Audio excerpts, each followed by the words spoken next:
আসসালামু আলাইকুম রাহমাতুল্লাহ। তো আজকে যাচ্ছি আমরা পেয়ারা পাড়তে। তো এই পেয়ারা গাছটা আমাদের ফার্মের পিছনে, যে জায়গায় আমরা আগে গোবর ফেলাতাম এখন আর গোবর ফেলাই না সেই জায়গায়। তো একটা সমস্যা হয়েছে, আমাদের ফার্মের অলটা প্লাস্টার করা নেই, যেই জন্য সেই জায়গায় মৌমাছি বাসা করছে। আর এই মৌমাছিটা হচ্ছে জাত মৌমাছি। আমরা গ্রাম্য ভাষায় জাত মৌমাছি বলে, আপনাদের ওই জায়গায় কি বলে সেটা আমি সঠিক জানি না বা বলতে পারলাম না।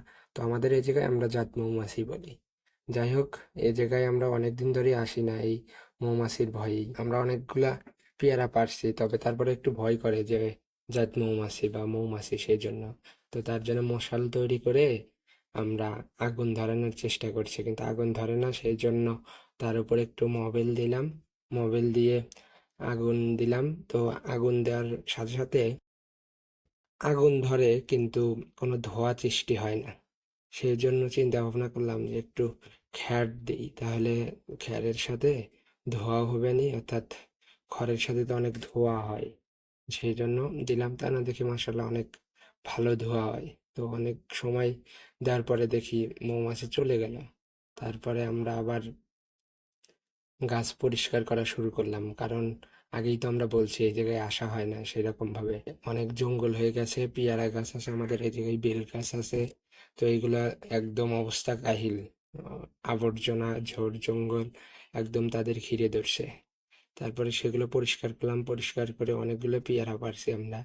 পেয়ারাগুলোর পোকা হয়েছে, কারণ এই জায়গায় আগে গোবর ফেলান হতো, আর পেয়ারাগুলো একদম মাটির সাথে লেগে গেছে, সেই জন্য অনেক পোকা হয়েছে। তো সবগুলো পোকা হয়নি, কিন্তু অধিকাংশই পোকা। তো যাই হোক, অনেক ভালো পেয়ারাগুলো। তারপরে আবার গেলাম আমড়া পাড়তে, কারণ পেয়ারার সাথে আমড়া বানানো অনেক টেস্টি। সেই জন্য আমড়া পারলাম। এবং কাঁঠালের পাতা, যে ছাগলে অনেক ভালো খায় আমড়ার পাতা, তো আমাদের মাসাল্লাহ ছাগলটা অনেক ভালো হয়েছে।